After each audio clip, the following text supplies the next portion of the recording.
Robert Kock सूक्ष्मजीविकी में क्रांति लाने वाले वैज्ञानिक। बहुत समय पहले जब बीमारियों के कारणों को ढूंढना कठिन था, तब एक महान वैज्ञानिक रॉबर्ट कॉक ने अपने अद्भुत शोध से चिकित्सा जगत में क्रांति ला दी। उन्होंने सूक्ष्मजीवों को पहचानने और उन्हें अलग करने की कई महत्वपूर्ण विधियां विकसित की।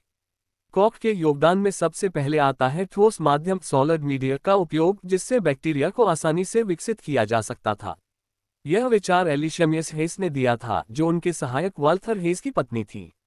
इसके अलावा कॉक ने शुद्ध कल्चर प्यो कल्चर में बैक्टीरिया को अलग करने की विधि विकसित की और हैंगिंग ड्रॉप तकनीक से बैक्टीरिया की गति की जांच का तरीका बताया। उनकी सबसे बड़ी खोजों में anthrax bacillus, tubercle bacillus TB का जीवाणु और कॉलरा बैसिलस हैजा उत्पन्न करने वाला जीवाणु की पहचान शामिल है। कॉक ने सूक्ष्मजीवों को रंगने के लिए एनिलिन डाई का उपयोग कर एक नई रंगाई तकनीक भी विकसित की। एक महत्वपूर्ण खोज थी कॉक की घटना कॉचेस फेनोमेनन, जिसमें उन्होंने देखा कि अगर पहले से टीबी संक्रमित गिनी पिग को फिर से ट्यूबरकल बैसिलस से संक्रमित किया जाए तो उनमें एक प्रकार की अतिसंवेदनशील प्रतिक्रिया हाइपरसेंसिटिविटी रिएक्शन होती है। लेकिन कॉक को असली पहचान मिली उनके प्रसिद्ध कॉक के नियमों कॉचेस पोस्टुलेट्स से। उन्होंने 4 महत्वपूर्ण नियम बताए जिनसे ये सिद्ध किया जा सकता था कि कोई विशेष सूक्ष्मजीव किसी बीमारी का कारण है।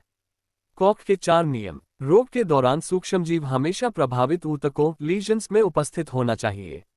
उस सूक्ष्मजीव को रोगी के ऊतकों से अलग कर शुद्ध रूप में विकसित किया जा सके।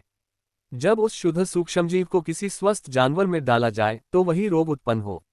रोगग्रस्त जानवर से पुनः वही सूक्ष्मजीव शुद्ध रूप में प्राप्त किया जा सके। बाद में एक 5वां नियम जोड़ा गया, जिसमें कहा गया कि रोगी के रक्त में उस सूक्ष्मजीव के खिलाफ एंटीबॉडी पाई जानी चाहिए।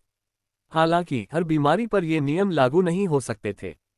कुछ जीवाणु जैसे माइकोबैक्टीरियम लेप्रे कुष्ठ रोग का कारण और ट्रपोनमा पल्लीडम सिफिलिस का कारण को कृत्रिम रूप से नहीं उगाया जा सकता था, लेकिन ये जानवरों में जीवित रह सकते थे।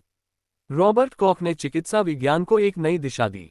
उनके शोध के कारण आज हम बीमारियों को समझने और उनसे लड़ने में सक्षम हैं।